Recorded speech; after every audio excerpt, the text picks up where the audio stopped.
जय प्रवरान्विता आनंदगोत्रो भवस्या परब्रह्म शर्मणोणत्रे परब्रह्म शर्म అనేటువంటి ఆయన స్వామివారికి ముత్తాత గారు పరబ్రహ్మణ పౌత్రాయ పౌత్రాయ అంటే తాతగారు పరబ్రహ్మణ పుత్రాయ పుత్రాయ అంటే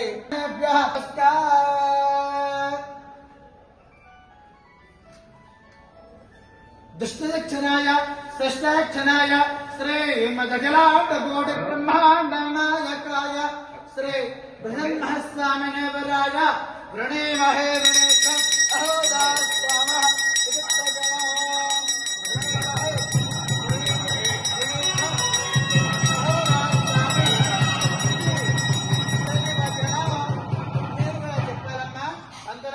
చెప్తే మాత్రమే వారికి మాత్రమే ప్రయోజనం వస్తుందట. మీరు కూడా చెప్తే మీ కుటుంబ సపరివారానికి కూడా వర్తిస్తుంది అని చెప్పేసి ఆ యొక్క సంకల్పంలో చెప్పుకోవడం జరుగుతుంది. చక్కగా స్వామివారి పాదాల కింద వేసి నమస్కారం చేసుకోండి.